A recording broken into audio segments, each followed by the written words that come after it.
ఈ మధ్య కాశ్మీర్లో మన దేశం యొక్క అమాయకులైనటువంటి 28 మంది బిడ్డలను టెర్రరిస్ట్ ముష్కరులు దారుణంగా బలి తీసుకున్నారు. కాబట్టి మనం ఇంత పెద్ద సభ జరుపుకునే ఈ సందర్భంలో అందరికీ కూడా ప్రార్థన గోల బంద్ చేసి ఒక్క నిమిషం కాశ్మీర్లో బలి అయిపోయినటువంటి ఆ సోదరుల కోసం మనం నివాళి అర్పించుదాం, మౌనం పాటించుదాం. ఎక్కడి వాళ్ళు అక్కడనే దయచేసి మౌనంగా ఉండాలని విజ్ఞప్తి.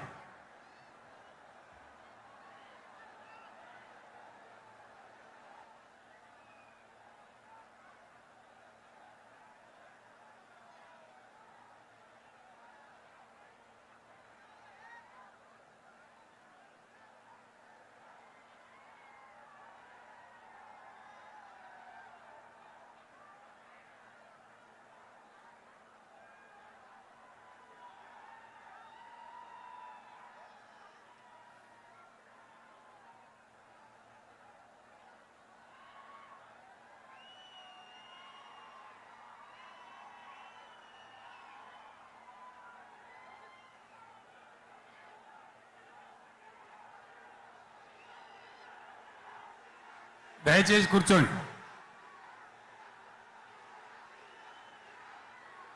స్వాగతోపన్యాసం మాజీ మంత్రివర్యులు శ్రీ దయాకర్ రావు గారు.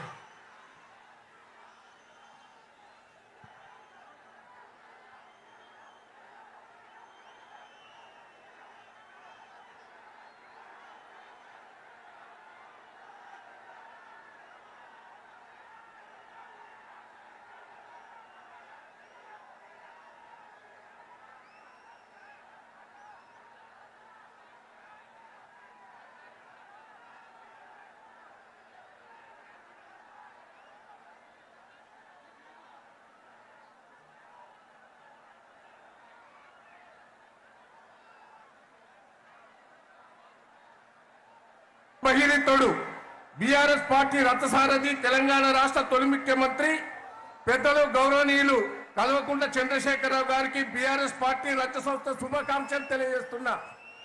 ఓరుగల్లు అంటేనే ఓ చరిత్ర, తెలంగాణ ఉద్యమానికి పురిటిగడ్డ. ప్రొఫెసర్ జయశంకర్ జన్మించిన నేల వరంగల్. జరిగిన సభలు విజయవంతం కావాలంటే బీఆర్ఎస్ వల్ల సాధ్యం. 2003లో 2018లో జరిగిన బీఆర్ఎస్ గర్జన తర్వాత భారీ ఎత్తున ఈ సభ జరుగుతున్నది. బీఆర్ఎస్ పార్టీకి నుంచి వచ్చిన పెద్దలందరికీ, ఇక్కడికి వచ్చిన మాజీ మంత్రులు, వర్కింగ్ ప్రెసిడెంట్ హరీష్ రావు గారు, కవిత గారు, డిప్యూటీ స్పీకర్ గారు, సభా నాయకుడు సురేష్ రెడ్డి గారు, ఇంకా చాలా మంది ఎమ్మెల్యేలు, ఎంపీలు, ఉద్యమకారులు, పెద్ద ఎత్తున కదిలి వచ్చిన ఉద్యమకారులు, వరంగల్ జిల్లా ప్రజలకు, తెలంగాణ ప్రజలందరికీ స్వాగతం చెప్తూ ఇప్పుడు కేసీఆర్ గారిని మాట్లాడవలసిందిగా అందరు గట్టిగా చప్పట్లు కొట్టి స్వాగతం చెప్పవలసిందిగా విజ్ఞప్తి.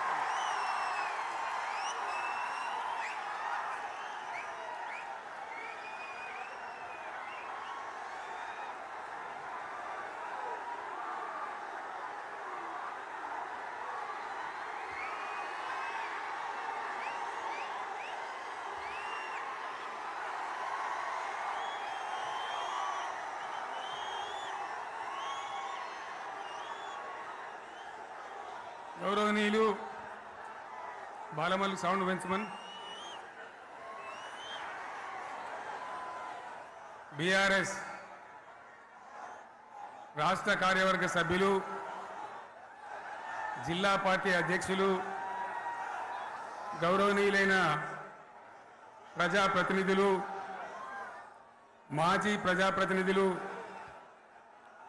లక్షలాదిగా తరలివచ్చిన ప్రియతమ కార్యకర్తలు, సైకిళ్ల మీద, ఎడ్ల బండ్ల మీద, పాదయాత్ర పథికులుగా అనేక పద్ధతుల్లో అనేక ప్రాంతాల నుంచి ఈ సభకు విచ్చేసిన ప్రతి ఒక్కరికి పేరు పేరున వందనం, శుభాభివందనం.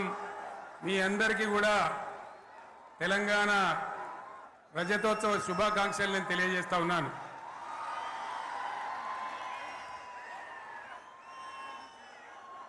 जननी जन्मभूमिश्च स्वर्गादपि गरीयसी ఇది శ్రీరామచంద్రుడు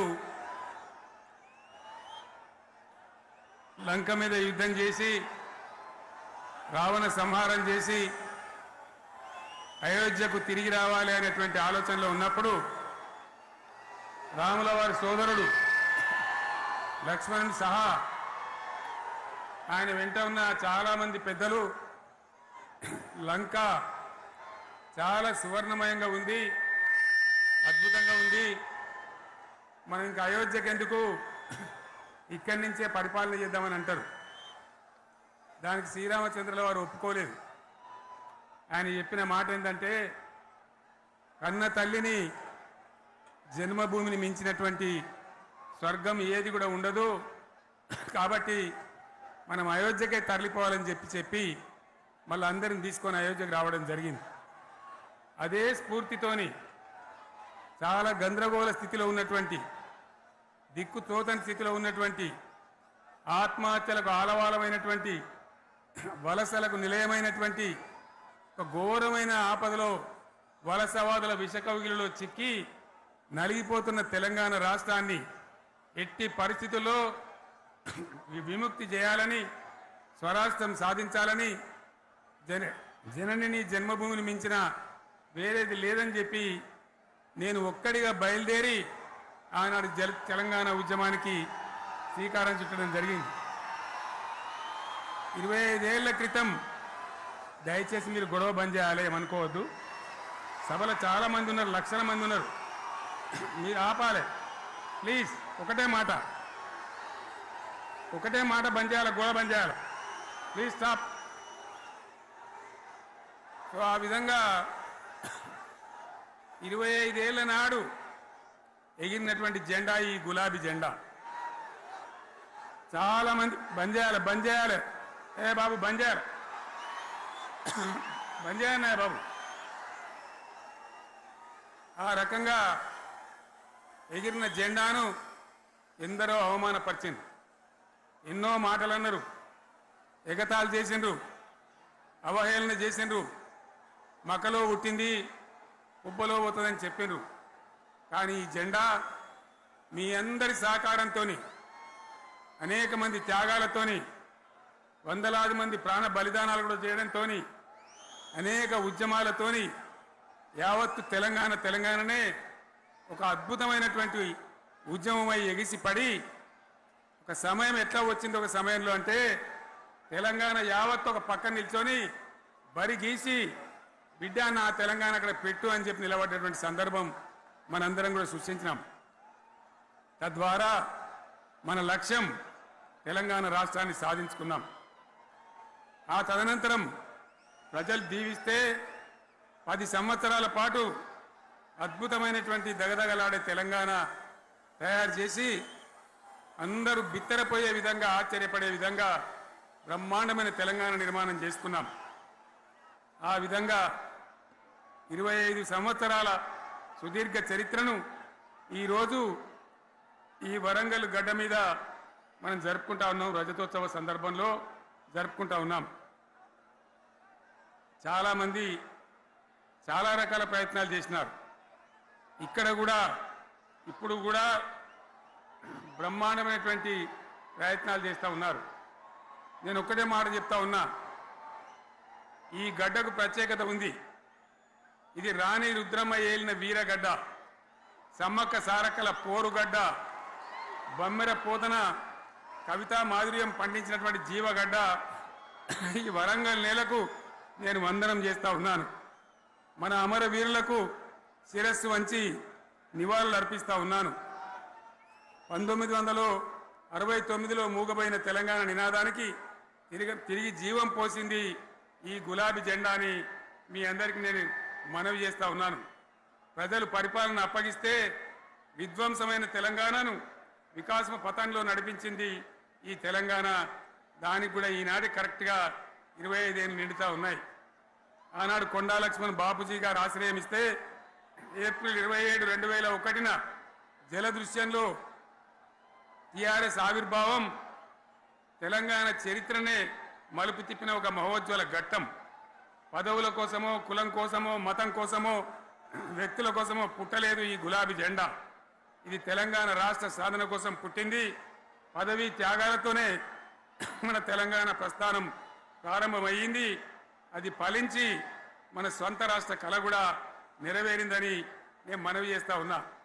ఆనాటికి అలుముకున్నటువంటి చీకట్లను పారదోలడానికి, ప్రజల్లో విశ్వాసం కల్పించడానికి, ఆత్మవిశ్వాసాన్ని పెంపొందించడానికి నేను ఒక మాట చెప్పిన ఆ రోజు మీ అందరికీ కూడా గుర్తుండాలి.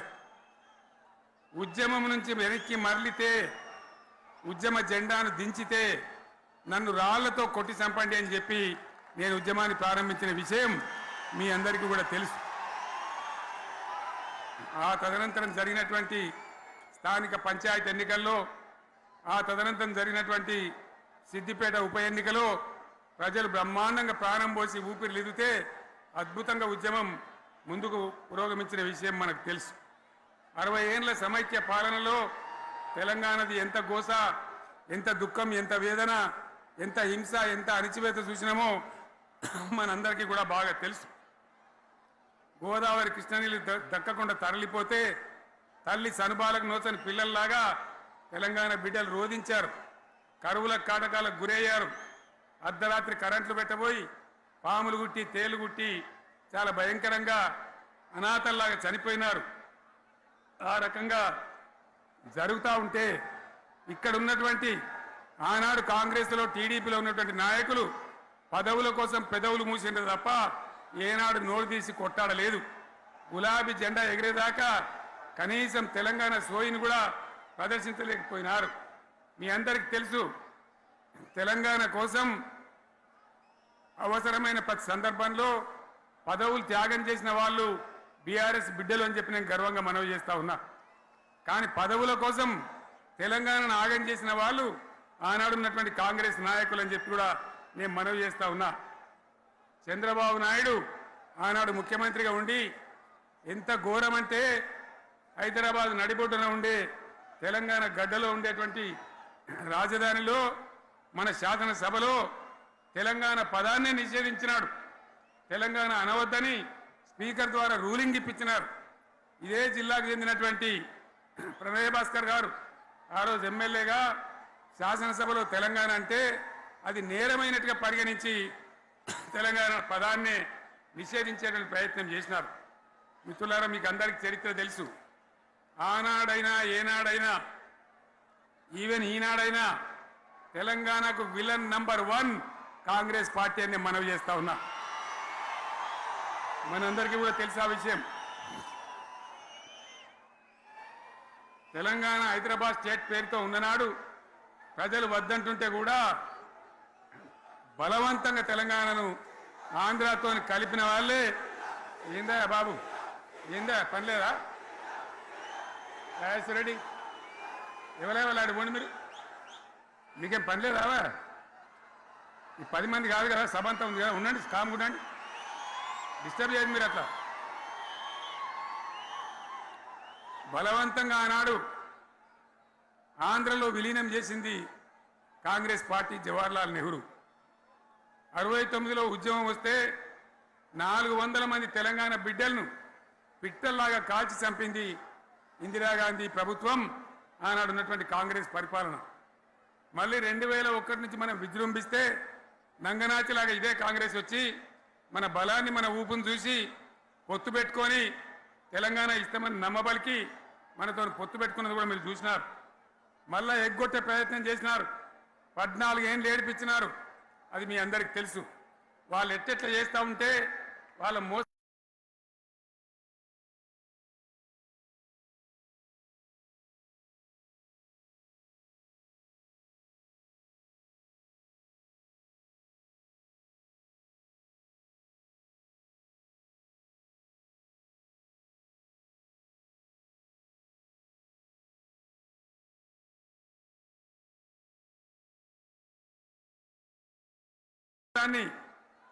కప్పేయడానికి నేను ఇదే జయశంకర్ పార్లమెంట్లో ప్రతిపక్షాలని కాంగ్రెస్ గొంతు పట్టుకుంటే అప్పుడు దిగివచ్చి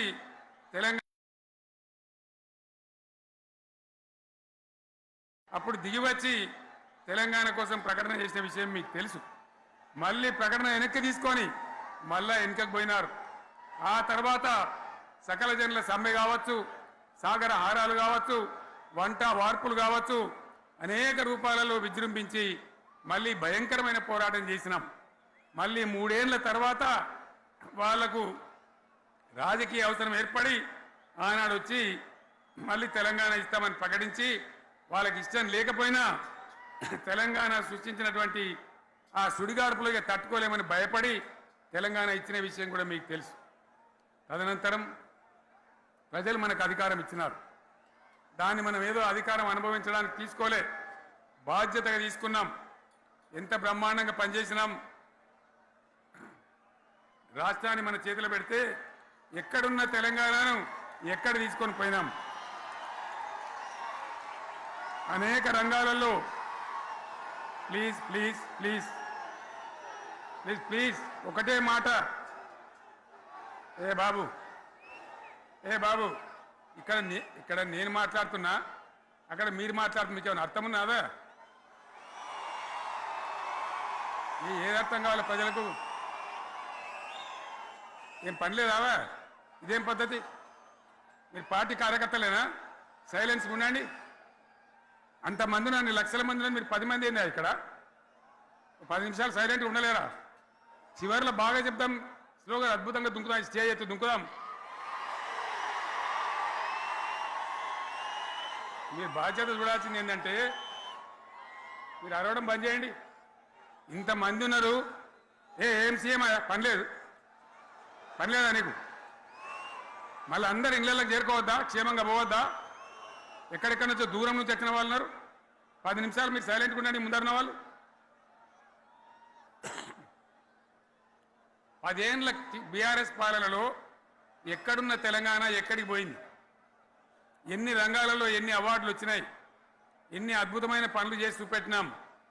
తెలంగాణ అంటే ఒకప్పుడు వెనుకబడ్డ ప్రాంతం, ఎగతాళి చేయబడ్డ ప్రాంతం, పనికిమాలిన ప్రాంతం అని పేరు పెట్టిన ప్రాంతం. కానీ ఎన్ని రంగాలు, తలసరి ఆదాయాన్ని బ్రహ్మాండంగా పెంచినాం. 90,000 ఉన్న తలసరి ఆదాయాన్ని 3.5 లక్షల పైచీలకు పెంచుకున్నాం. జిఎస్డిపిని దేశంలో నంబర్ 1 స్థానానికి తీసుకెళ్ళినాం. తెలంగాణలో బ్రహ్మాండంగా పెండింగ్ ప్రాజెక్టులన్నీ కూడా కంప్లీట్ చేసుకున్నాం.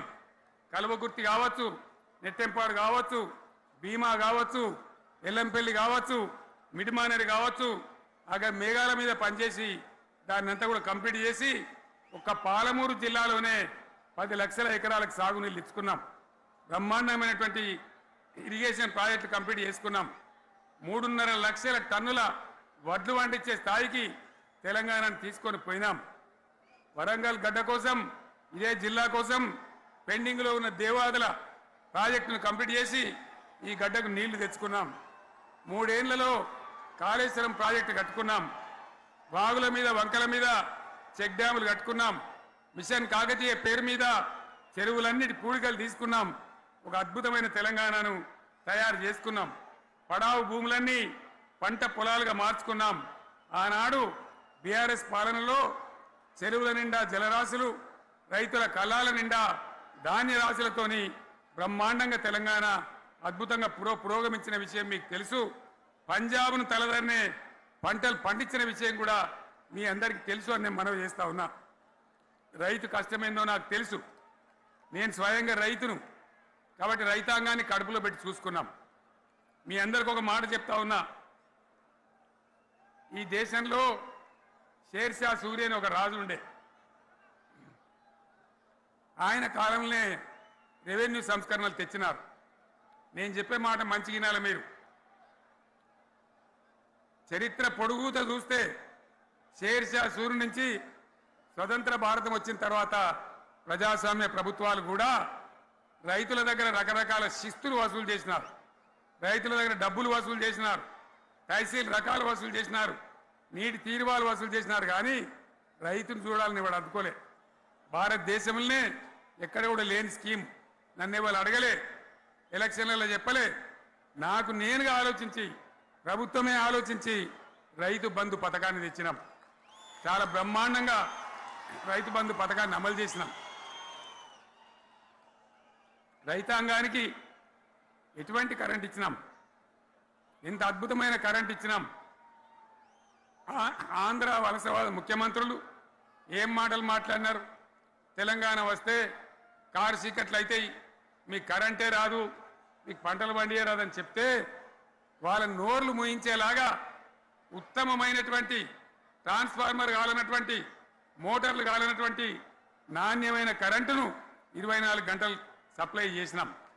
రైతు ఇంట్లో కూర్చుంటే పొలాల కాడ బోర్లు దుంకినాయి, మీరందరూ కళ్ళారా చూసినారు. నాకంటే ఆ విషయం మీకే ఎక్కువ తెలుసు. అదేవిధంగా రైతులు చనిపోతే 2 ఎకరాలు 3 ఎకరాలు ఉన్న రైతులు ఏముంటుంది? వాళ్ళకి ఆదాయం ఉండదు. వాళ్ళు సస్తే బీఆర్ఎస్ రాకముందు పట్టించుకున్న నాతుడు లేడు. అదే బీఆర్ఎస్ వచ్చిన తర్వాత రైతు బీమా ఇచ్చి వాళ్ళు చనిపోయినాక 8 రోజుల్లోనే వాళ్లకు రైతు బీమా అందే విధంగా ఆనాడు చర్యలు తీసుకున్నాం.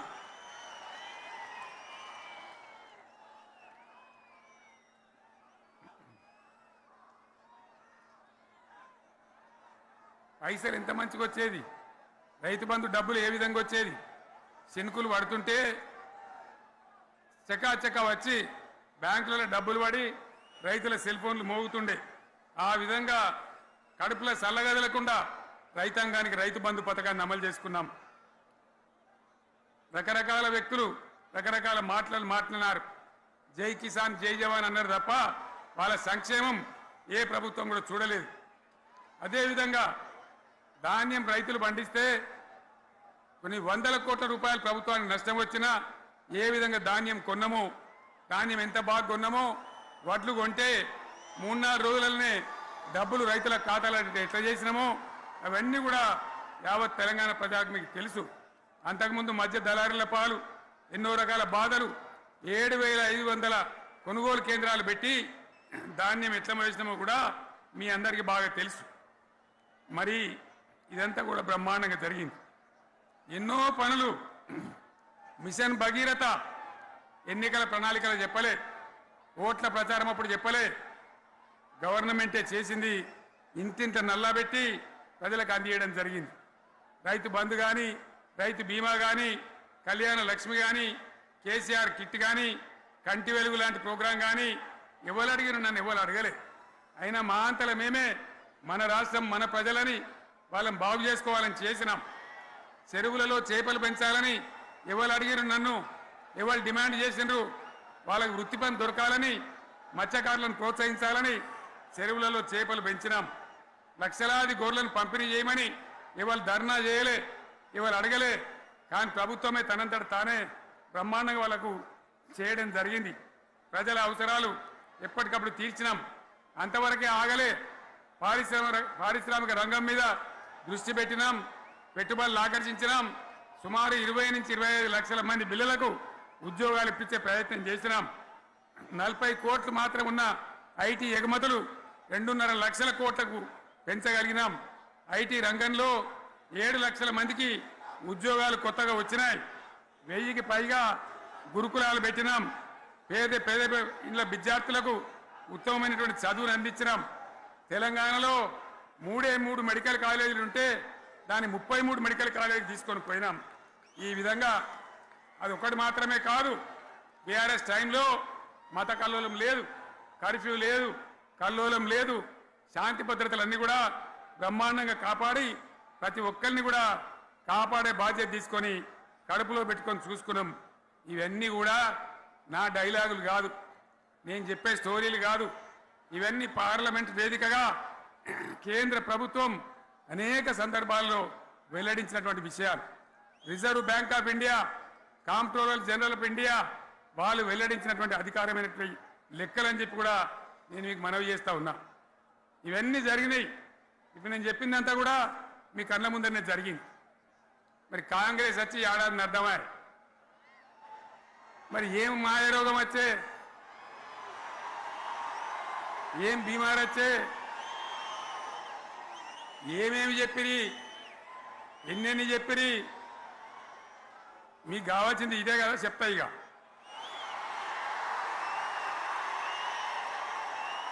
వాళ్ళ కథ చెప్పే ముందు మన కథ కూడా చెప్పాలి కదా. ఏమేం మాటలు మాట్లాడినరు? అరే మళ్ళీ సీఎం పెట్టిరా భయ్, ఎక్కడికెళ్ళి మోపోయినరా మీరు? బుద్ధి లేదా? ఆగు. ఏమైనా లుబాబీ ఆగు. వద్దంటే మళ్ళీ ఏందండి ఇవాళ రాజశేఖరెడ్డి వాళ్ళు అది మనోడేనా?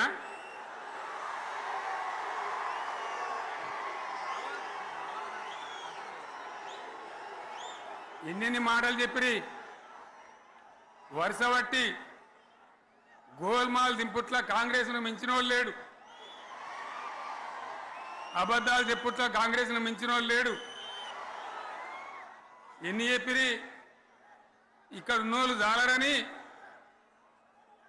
ఉన్న గాంధీలు లేని గాంధీలు డూప్లికేట్ గాంధీలు అంతా ఢిల్లీకి వెళ్ళి కూడా దిగిరి, చప్పట్లు కొట్టి డాన్సులు చేసి స్టేజీల మీద. ఒకటి చెప్పిండ్రా ఏమిత్తాడా కేసీఆర్ రైతు బంధు 10,000 ఇస్తాడు, మేము 15 ఇస్తాం చెప్పిండ్రా? చెప్పిండ్రా లేదా? చెప్పిండ్రా? ఈచుడు ఇచ్చుడు కాదు, చెప్పిండ్రా? 10,000కు 15,000 ఇస్తామని అన్నారా? కేసీఆర్ పెన్షన్లు 2,000 ఇస్తాడు, మేము 4,000 ఇస్తాం చెప్పిండ్రా? ఇంకేం చెప్పిండ్రు? కేసీఆర్ ఇంట్లో ఇద్దరుంటే ఒకరికే ఇస్తాడు, మేము ముసలోనికి ఇద్దరికి ఇస్తాం చెప్పిండ్రా? చెప్పిండ్రా లేదా? అన్న మీరు మధ్యన్న వాళ్ళు చెప్తలేరు, చెప్పిండ్రా? ఇవన్నీ కాంగ్రెస్ వాళ్ళు చెప్పిండ్రా? చెప్పింది అన్న వాళ్ళు ఒకసారి శైలి పట్టరు దయచేసి.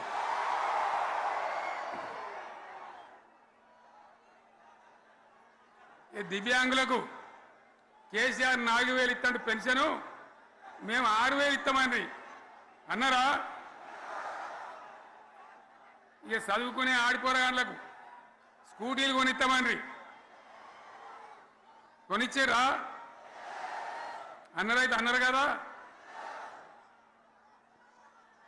విద్యార్థులకేమో విద్యా కార్డు ఇస్తామండి, 5 లక్షల గ్యారంటీ కార్డు బ్యాంక్ కార్డు ఇస్తామండి. ఇట్లా ఎన్ని మాటలు చెప్పారు. ఇక ఉరుకురి ఒకరినికోడు ఉరుకురి 2 లక్షల లోన్ తెచ్చుకొని డిసెంబర్ 9 నాడే కథం, ఒక కలంపోడుతోనే కథం అన్నరా? అన్నరా?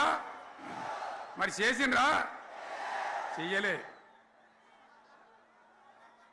ఇక వడ్లు కొంటే ఒక వడ్లు కాదు, ఆనాడు మనమే కొనుగోలు కేంద్రాలు పెట్టి కనీసం మద్దతు ధర వచ్చేటట్టుగా మొలకొచ్చినా తడిసిపోయినా రంగు మారినా రైతులు కాబట్టి మన బిడ్డలు కాబట్టి గవర్నమెంట్కు 500 కోట్లు నష్టం వచ్చినా సరే మొత్తం కొనురా అని చెప్పినా కొనిపించిన బాధ కాలే. వాళ్ళేం చెప్పిండ్రు? పబ్లిక్ను బోల్తా కొట్టేయడానికి మేము క్వింటాల్కి 500 బోనస్ ఇస్తాం, మక్కలకి ఇస్తాం, వడ్లకి ఇస్తాం, ప్రతి పంటకి ఇస్తాం చెప్పిండ్రా? ఇటువంటివి చెప్పుడే కాదు, వీటితోని ఇంకొక 420 హామీలు చెప్పిండ్రు. వాళ్ళ నోటికి మొక్కాలి. కళ్యాణ లక్ష్మి కేసీఆర్ 1,00,000 రూపాయలు ఇస్తాడు, మేము వస్తే తులం బంగారం కూడా కల్పిస్తామండి అన్నారా? ఏమన్నా నత్తందా?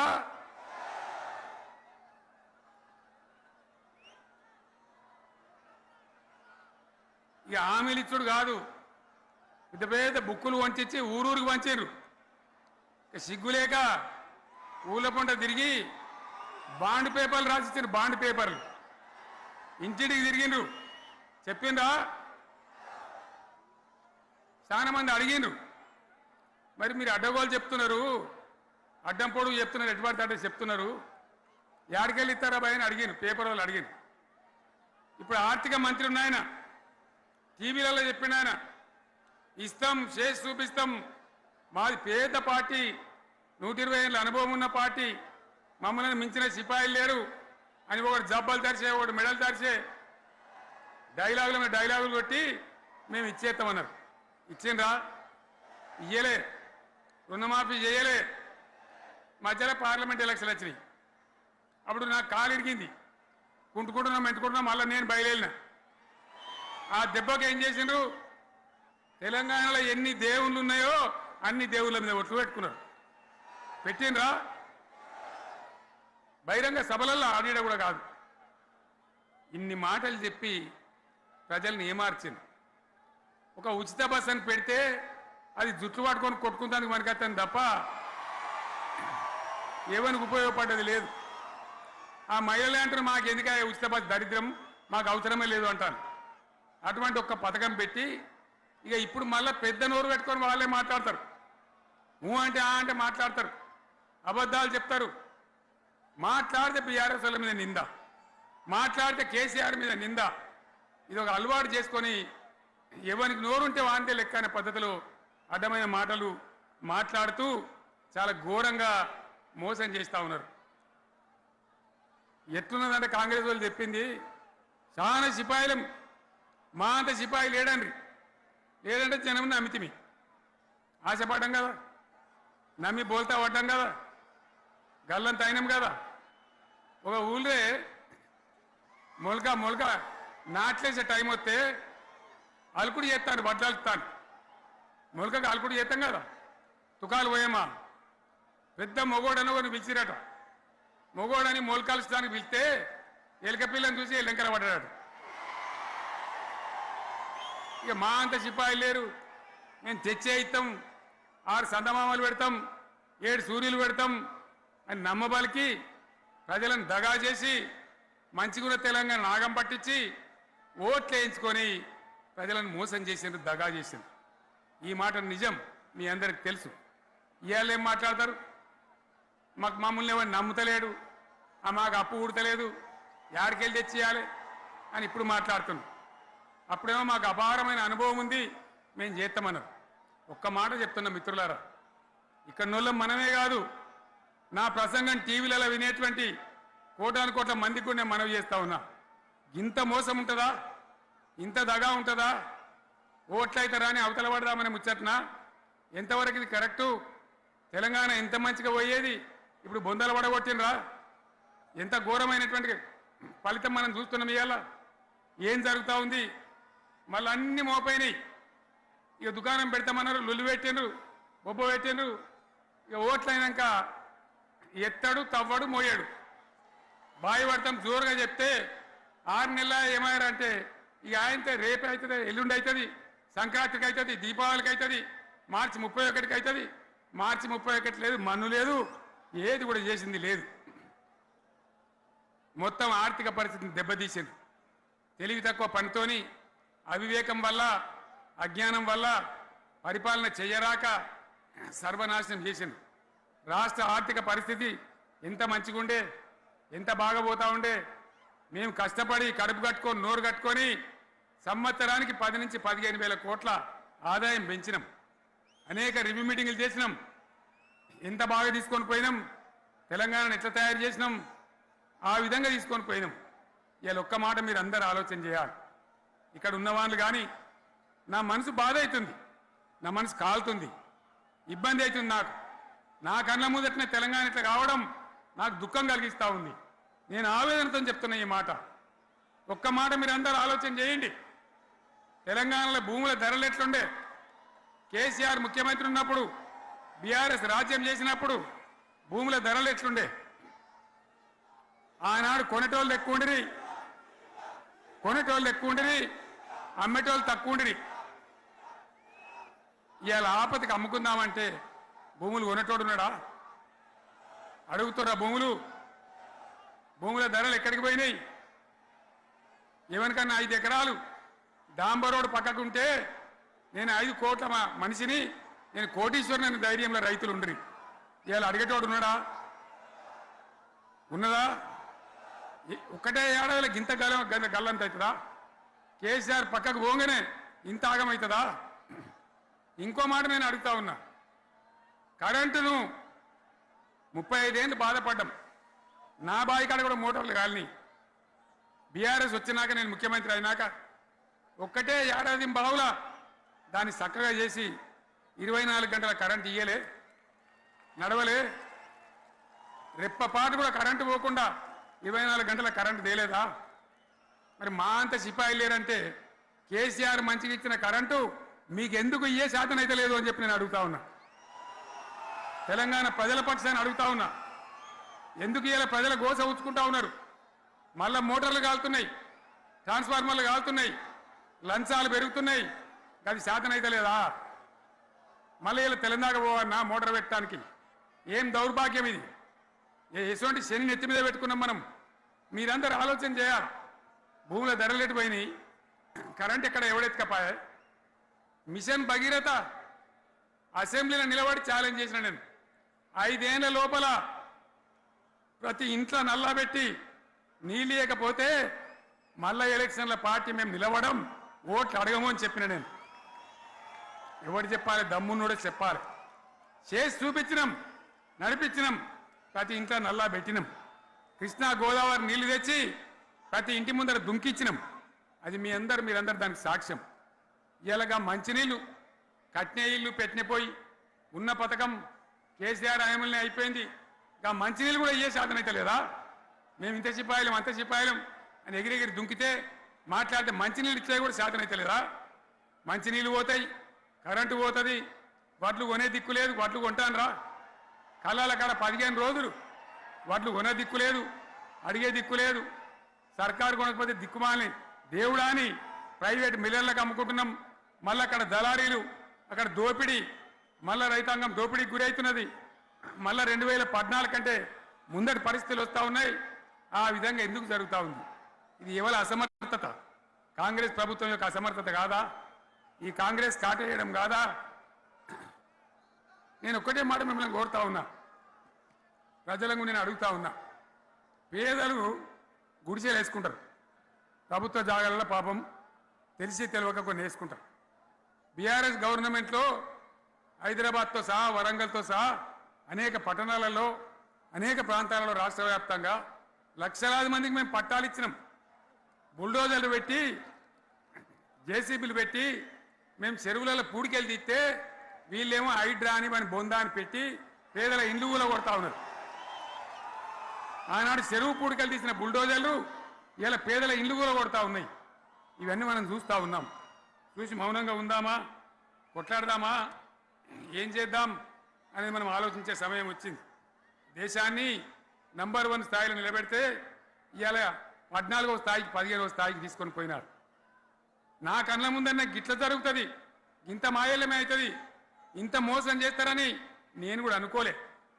ఇలా చాలా బాధ కలుగుతూ ఉంది, చాలా దుఃఖం కలుగుతూ ఉంది. ఇంకా ముందరికి పోవాల్సిన తెలంగాణ ఇలా వెనుకకు అయిపోతున్నా ఉన్నది. మళ్ళా ఎవరు దీనికి కారణం?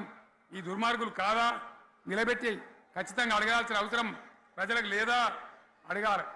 ఎందుకోసం? టైం ఇవ్వాలని మేము కూడా టైం ఇచ్చినాం. ఏమంటారు? మీకేసినట్టు మాకేసినరా ఓట్లు, మాకు ఏడాదిన టైం ఇయ్యరా, ఏడాదిన అర్థమైన టైం ఇయ్యరా, మీకు కన్నేరురా అని అంటారు. కాబట్టి నేను నోరు తెరవలే, బయటికి రాలే. కృష్ణా జలాల మీద గడబడి జరిగితే ఒక్కసారి అక్కడ నాయకులు తీరకపోతే నల్లగొండలో పోయి ఒక గర్జన చేసి వచ్చినా కానీ నేను ఎక్కడ బయటికి రాలే, మాట్లాడలే. కానీ ఏడాది అర్థం అయిపోయింది, ఇంకేం పాడైంది? పువ్వు పుట్టంగానే పరిమళిస్తుంది అన్నట్టు ప్రభుత్వం కథ తెలియదా? ఇంకేమున్నా వీళ్ళకి టైం ఎక్కడిది? వీళ్ళు ఏం చేస్తారు? చివరి 6 నెలలు అయితే ఎలక్షన్ అయినాయి. వీనికి ఉన్న టైమే 2.5 ఏళ్ళు. ఈ 2.5 ఏళ్ళలో వీళ్ళు చేస్తారు, మనం బతికి ముందర పడతామా?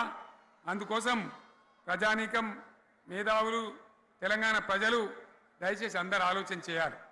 ప్రతిభానులు కూడా ఆలోచన చేసి దీనికి పరిష్కారం ఏందో కనుక్కోవాలి. మేధావితో పనిచేయాలి, ఆవేశంతో కాదు.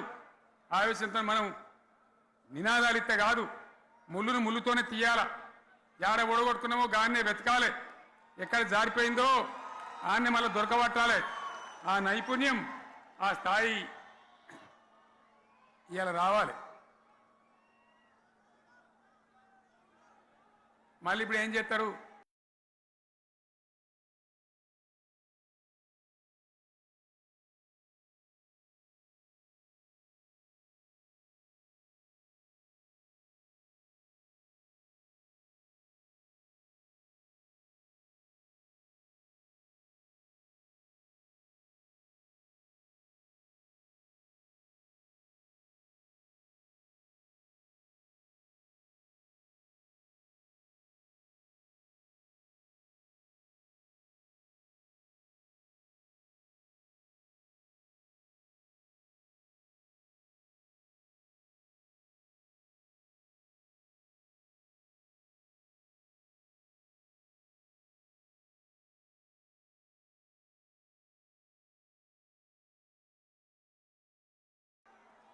మాట్లాడితే బీఆర్ఎస్ మీద ఒక ట్రిప్పు నేను యాదగిరి గుట్టకు పోతే అలా ఎకరానికి 10 లక్షల వాల్యూ పెరుగుతుండే. మరి ఇవాళ ఏమవుతా ఉంది, ఇవాళ ఏం జరుగుతూ ఉంది, మీరందరూ కూడా ఆలోచన చేయాలని కోరుతా ఉన్నా. ఇవాళ రాజ్యం నడపశాతగాక ఎల్లెంకల పడి రాష్ట్రాన్ని ఆర్థికంగా దివాలు తీసి పిచ్చి పనులన్నీ చేసి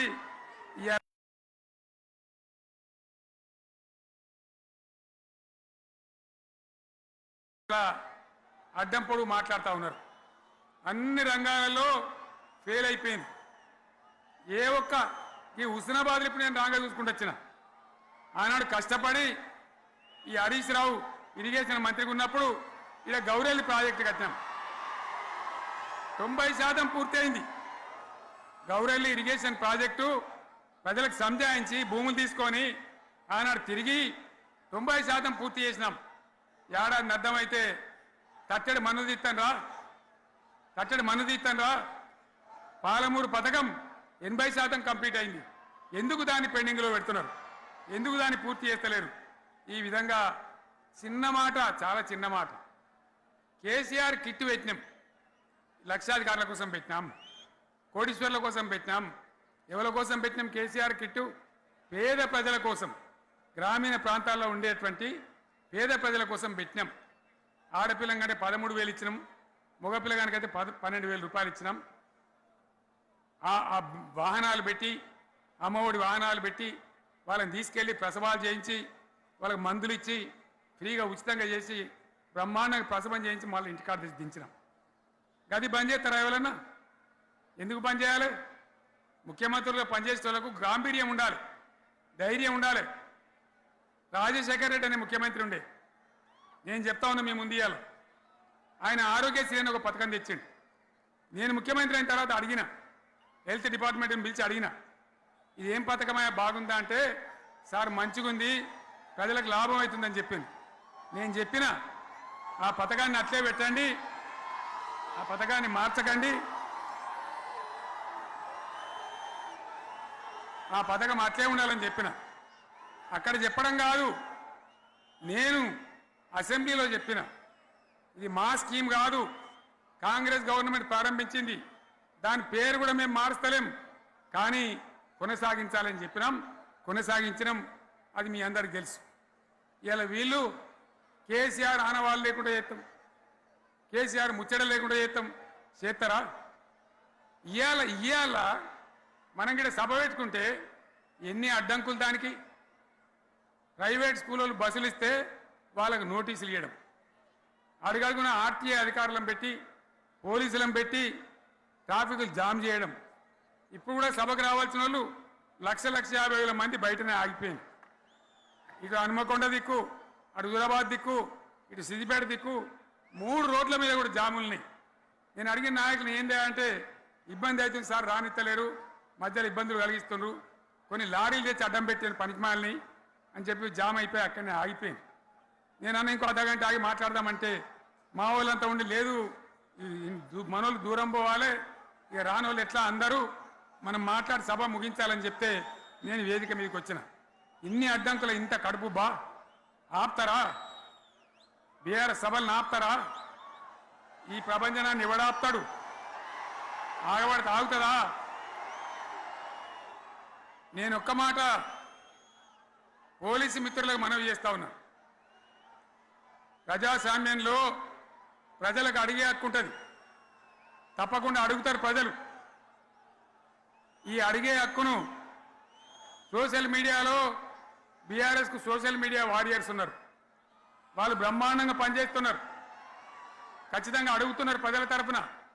ఇంత అన్యాయం జరుగుతుంటే చూడలేక సోషల్ మీడియాలో పనిచేసే తెలంగాణ బిడ్డలు ఇది ఏమన్యాయమే ఎట్లా అని చెప్పి ప్రభుత్వాన్ని ప్రశ్నిస్తూ ఉన్నారు, ప్రజలకు మద్దతుగా నిలబడతా ఉన్నారు. వాళ్ళ మీద కేసులు, వాళ్ళని పట్టుకపోవడు. పోలీస్ సోదరులను నేను అడుగుతా ఉన్నా, మీరెందుకు దునుకులాడుతుండ్రే? మీకేమక్కడ వచ్చింది? మీకొక్కటి చెప్తున్నా నేను, గ్యారంటీగా పోలీసు మిత్రులారా, ఇవాళ పోయి రాత్రి మీ డైరీలలో రాసుకోండి, మీ డైరీలలో రాసి పెట్టుకొని 100కు 100% ఇలా తెలంగాణ చెలరేగిన పరిస్థితికి మళ్ళా వచ్చేది బీఆర్ఎస్ గవర్నమెంటే. అది ఎవరు కూడా ఆపలేడు. అది ఎవరి తరం కాదు, ఎవరి వశం కాదు. మీకు తెలియదా? మీరు పోలీసు ఉద్యోగాలు చేస్తున్నారు, మీరు చదువుకోలేదా? మీకు కూడా విజ్ఞానం ఉంది కదా? వీళ్ళు దొంగ వాగ్దానాలు చేయలేదా? ప్రజలను మోసం చేయలేదా? ప్రజాస్వామ్యంలో ప్రజలకు అడిగే హక్కు లేదా? మీరెందుకు కేసులు పెడుతున్నారు? నాకు అర్థం కాదు. మీరెందుకు దునుకులాడుతున్నారు? మీరెందుకు బలైతారు? రేపు మీకు రాజకీయాలు ఎందుకు? మీ డ్యూటీ మీరు చేయండి. మేము బీఆర్ఎస్ ఎప్పుడు శాసనాన్ని ఉల్లంఘించం, చట్టాలను ఉల్లంఘించం. అయినా నేను ఒక్క మాట మళ్ళీ చెప్తా ఉన్నా, మీకు ఆల్రెడీ చెప్తా ఉన్నారు పార్టీ నుంచి, ఎక్కడ ఎవరిని మీ మీద అన్యాయం కేసులు పెట్టినా మన టీఆర్ఎస్ లీగల్ సెల్ వీరులు ఉన్నారు. మీరు భయపడే అవసరం లేదు. న్యాయస్థానాలని అక్కడ పోరాటం చేద్దాం. మీకు అండగా కేసీఆర్ ఉంటాడు, బీఆర్ఎస్ ఉంటుంది, అందరం ఉంటాం. ఇక ఈడికెళ్ళి నేను కూడా ఊకోను. నేను బయలుదేరతా. యాందాకైనా మంచిదే. ఎవరెవరి సంగతి ఏందో, ఎవరైనా లెక్క ఏందో అన్ని కూడా లెక్కలు తీద్దామని మనవి చేస్తా ఉన్నా. ఈ రకంగా మనం ముందుకు పోవాలి. ఒక్క మాటలనే ఉన్నదా? ఇవాళ ఈ ప్రభుత్వం, ఈ కాంగ్రెస్ నయవంచక ప్రభుత్వం సంక్షేమంలో ఫెయిల్, మంచినీళ్ళలో ఫెయిల్, పొలాలకు నీళ్ళు ఇవ్వడంలో, సాగు నీళ్లలో ఫెయిల్, కరెంటు సరఫరాలో ఫెయిల్, రైతు బంధులో ఫెయిల్, విత్తనాలు ఎరువులు సరఫరాలో ఫెయిలేనా? ధాన్యం కొనుగోళ్లలో ఫెయిల్, పల్లెలు పట్టణాల అభివృద్ధిలో ఫెయిల్, భూముల ధరలు పెంచడంలో ఫెయిల్. మరి దేంట్లో పాస్ అయిండు? ఎటు పడితే అటు ఒర్రుడు, దేవుళ్ళ మీద ఒట్లు పెట్టుడు, అబద్ధ వాగ్దానాలు చేసుడు.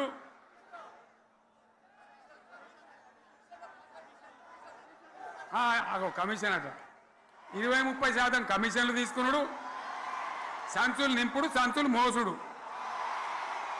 అంతేనా? కరెక్టేనా ఈ మాట? అన్నా కరెక్టేనా? నేను చెప్పి అన్ని ఫెయిల్ అయిందా ఈ ప్రభుత్వం? నిజమైతే ఒకసారి చేతులు లేవటరు దయచేసి. స్టేజ్ మీద లేవటరా? ఫెయిలేనా? ఈ మాట 20% 30% కమిషన్లని నేను అంటలేను. ఎవరన్నారు? స్వయంగా ఆర్థిక మంత్రి చాంబర్కు పోయి 200 మంది కాంట్రాక్టర్లు వాళ్ళు లొల్లిపెట్టి మమ్మల్ని 20-30% కమిషన్ అడుగుతుండ్రు, ఇది ఏమన్యాయమని చెప్పి సెక్రటేరియట్లో చెప్పిన మాట నేను చెప్తా ఉన్నా. ఈ విధంగా మాజీ సర్పంచులు పాపం వాళ్ళు పనిచేసిన మా బిల్లులు ఇమ్మనంటే వాళ్ళ గోస ఉంచుకుంటా ఉన్నారు. వాళ్ళేం పాపం చేసిండ్రు? ఈ విధంగా ఘోరం. ఇంకా ఈ అందానికి ఏం మాట్లాడతారు? కేసీఆర్ నువ్వు రా అసెంబ్లీకి. నీ కాయగూరకుడు ముచ్చట్లు తింటానికా? పిల్లలు అడిగితేనే మీరు జవాబు చెప్తలేరు. ఉన్నట్టు నిలబెడితే ఆ ఆర్థిక మంత్రి అసెంబ్లీలో లేచి 20% కమిషన్ తీసుకోవడానికి కేటీఆర్ మాట్లాడితే ఆయన లేచి భుజాలు తడుముకుంటాడు. నీకెందుకయ్యా బాధ? నువ్వు తీసుకుంటేనే నీకు బాధ ఉండాలి కదా. లేచి పేదలు ఉల్లి పెడతా ఉన్నాడు ఆయన అసెంబ్లీలో. ఈ విధంగా చాలా గందరగోళంగా, అవివేకంతో, అజ్ఞానంతో చాలా ఘోరం చేసి అడ్డమైన మాటలని చెప్పింది. దాంతో మనం కూడా గోల్మాలైపోయినాం. తీర్థం పోదాం తిమ్మక్క అంటే వాడు గుల్లే, మనం సల్లే. ఆ గతికి తెచ్చింది ఇలా ప్రజల గతి. మరి మనం కూడా, ప్రజలు కూడా ఆలోచన చేయాలి. ఆవేశం కాదు. గాడిదలకు గడ్డేసి బలరకు పాల్పడితే వస్తాయా? మరి ఇప్పుడు ఏం చేయాలో ఆలోచించాలి. ఓ తమ్ముడు అన్నాడు హైదరాబాద్లో, ఆయన ఇల్లు కూడా కొడితే, కేసీఆర్ అన్నా యాడున్నావు, నువ్వు రావాలి. కత్తి వాంచేతలు పడితే యుద్ధం నన్ను చేయమని పడుతుంది. అంతేనా? ఇది కూడా విచారించాలి ప్రజలు. మీకు అర్థం కావాలని నేను చెప్తా ఉన్నా. అందుకే ఓడగొట్టుకున్న కాడనే వెతుక్కోవాలి. మీ వెంట బీఆర్ఎస్ ఉంటుంది, మీ వెంట కేసీఆర్ ఉంటాడు. 100% మళ్ళా తెలంగాణ విజయం సాధించాలి, గులాబీ జెండా ఎగిరేయాలి, అద్భుతమైన తెలంగాణను మళ్ళీ సాధించాలి. ఇక బీజేపీ కథ 11 ఏళ్ళ రాజ్యం చేయబట్టి తెలంగాణకు 11 రూపాయలు ఇచ్చిండ్రా? వాటిదే బబ్రాజమానం భజగోవిందం, శుష్క ప్రియాలు శూన్యాస్తాలు తప్ప ఏమి ఇయ్యలే. 157 కాలేజీలు పెడితే మెడికల్ కాలేజీలు ఒక్కటన్నా తెలంగాణకు ఇచ్చిండ్రా? ఒక ప్రాజెక్ట్ కన్నా జాతీయ హోదా ఇచ్చిండ్రా? ఇక కాంగ్రెస్ వాడు ఇట్లా అంటే బీజేపీ వాడు అట్లా, ఏది లేదు. ఇక ఉల్టా మనయే ఖమ్మంలో 7 మండలాలు గుంజుకున్నారు, సీలేరు ప్రాజెక్టు గుంజుకున్నారు. నరేంద్ర మోడీ మాట్లాడతాడు, ఏం మాట్లాడతాడు? తెలంగాణ వచ్చిందిరా అని తెలంగాణలో సంతోషపడితే తల్లిని చంపి బిడ్డను బతికిచ్చిండ్రు అంటాడు. ఎన్నోసార్లు అంటాడు, ఒక్కసారి కాదు. ఈ విధంగా అది కూడా మనం వెనకొచ్చేది కాదు. ఈ సందర్భంలో ఒక మాట బీజేపీ అంటే నాకు జ్ఞాపకం వచ్చింది. ఇవాళ కేంద్ర ప్రభుత్వం కగార్ అనే ఆపరేషన్ పేరు మీద ఛత్తీస్గఢ్లో యువకులను గిరిజనులను ఊచకోత పోతా ఉన్నారు. అది ధర్మం కాదు. వీళ్ళు ఏమవుతున్నది, నక్సలైట్లు ప్రతిపాదన పెడుతున్నారు. మేము ప్రభుత్వం దగ్గరకు వచ్చి చర్చలు చేయడానికి సిద్ధంగా ఉన్నాము అంటున్నారు. నేను కోరుతా ఉన్న కేంద్ర ప్రభుత్వాన్ని, బలమున్నది కదా అని చంపుకుంటా పోవుడు కాదు, అది ప్రజాస్వామ్యం కాదు. ఆపరేషన్ కగార్ వెంటనే ఆపేయండి. వాళ్ళని పిలిచి, ఆ నక్సలైట్లను పిలిచి డెమోక్రటిక్ స్పేస్ ఇచ్చి చర్చలు జరపండి. వాళ్ళు ఏం మాట్లాడతారో చూడండి. అది కూడా నల్లనా తెల్లనా దేశం ముందరికి రాని. కానీ అట్లా కాదు, మొత్తం ఏరి పారెత్తాం, కోసి పారెత్తాం, నరికి పారెత్తాం అంటే మిలిటరీ ఉన్నది మీ దగ్గర కొడతారు. కానీ ప్రజాస్వామ్యం అనిపించుకోదు. ఈ మాట ఢిల్లీకి ఉత్తరం పంపిద్దామా? మీరందరూ సపోర్ట్లు కొడితే తీర్మానంగా భావించి దాన్ని కేంద్రానికి పంపిద్దాం.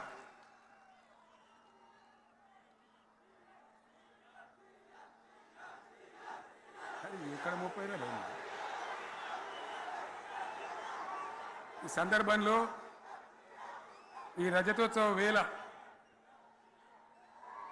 నేను మీ అందరికీ, ఇక్కడ ఉన్న వాళ్ళకు, సభలో లేని వాళ్లకు, టీవీలో నా మాటలు వినే వాళ్లకు, యావత్తు తెలంగాణ సమాజానికి బీఆర్ఎస్ గులాబీ జెండా రజతోత్సవ శుభాకాంక్షలు మరొకసారి తెలియజేస్తూ, మీరందరూ కూడా ధైర్యంగా ఉండండి. మళ్ళీ బీఆర్ఎస్ తెచ్చుకుందాం, బ్రహ్మాండమైన పరిపాలన అందించుకుందాం. వీళ్ళు జరగొచ్చేటివన్నీ మళ్ళీ మంచిగా చేసుకుందాం, బ్రహ్మాండంగా ముందుకు పోదాం, పురోగమించుదాం. ఒక అద్భుతమైన తెలంగాణ, ప్రతి వ్యక్తి ముఖంలో చిరునవ్వులు చిందించే తెలంగాణ తయారు చేసుకుందామని చెప్పి మీ అందరికీ మనవి చేస్తూ, ఇంత పెద్ద ఎత్తున ఈ సభకు గవర్నమెంట్ వచ్చిన ఏడాది నరలోనే మీరు కదిలి వచ్చిందంటే మీరు కూడా ఒక నిర్ణయానికి వచ్చినట్టు కనబడుతూనే ఉంది. ఓట్లు ఎప్పుడు వస్తాయని చూస్తాను. నేను ఇంకో మాట చెప్పాలి, ముఖ్యమైన మాట ఏంటంటే, వీళ్ళు అక్కడిక్కడ ఎందుకని మీరు లేచొచ్చిండ్రు ఫోటోల కోసం?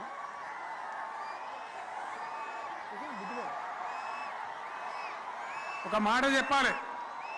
ఏంటి? ప్రభాకర్ రెడ్డి అని మా ఎమ్మెల్యే ఉన్నాడు, దుబ్బాక ఎమ్మెల్యే. ఆయనతో ఎవరో హైదరాబాద్లో మాట్లాడితే, అన్న ఇంకా 3 ఏళ్ళు భరించాను ఈ గవర్నమెంటు అని మాట్లాడింది. ఆయన మాట చెప్పిండు విలేకరులు. అలా చూసారా మా గవర్నమెంట్ పడగొడతారట. మేమెందుకు పడగొడతాం రా భయ్? మాకేమైనా కాల్చేరు గులగుల పెట్టినాయా? మేమా కిరికిరి పని చెయ్యం. బిడ్డ మీరే ఉండాలి. ఓట్లు తీసుకున్నారు, చక్కగా పని చేయకపోతే మీ ఈపులు ప్రజలే సాఫ్ చేస్తారు. అంతే కదా? మేము పడగొట్టాం, మీ గవర్నమెంట్ పడగొట్టాం. ఎందుకంటే మీ సంగతి ఏందో మా సంగతి ఏందో ప్రజలకు పూర్తిగా అర్థం కావాలి.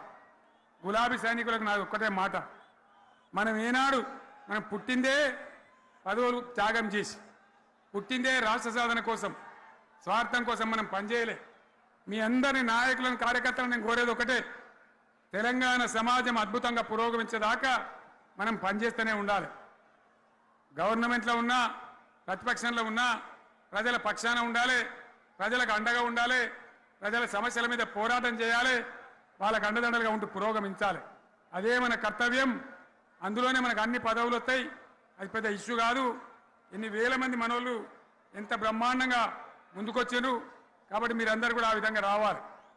లాస్ట్ మాట, ఈ సభ నిర్వహించినటువంటి మిత్రులు పోచంపల్లి శ్రీనివాసరెడ్డి గారికి, వినయ్ భాస్కర్ గారికి, పెద్ది సుదర్శన్ రెడ్డి గారికి, రవీంద్రరావు ఎమ్మెల్సీ గారికి, వారికి నేను ధన్యవాదాలు చెప్తా ఉన్నా. ఇక్కడ భూములు ఇచ్చి బ్రహ్మాండంగా ఆదరించిన ఈ ఎల్కతుర్తి చుట్టుపక్కల గ్రామాల ప్రజలకు కూడా, రైతులకు కూడా నేను ధన్యవాదాలు తెలియజేస్తా ఉన్నా. ఈ రజతోత్సవ శుభాకాంక్షలు మీ అందరికీ మరొకసారి తెలియజేస్తూ నేను మీరు సెలవు తీసుకుంటా ఉన్నా. జై తెలంగాణ, జై తెలంగాణ, జై తెలంగాణ. ధన్యవాదాలు. ఇక ఇప్పుడు లొలిపెట్టరా పై, బాగా లొలిపెట్టరు.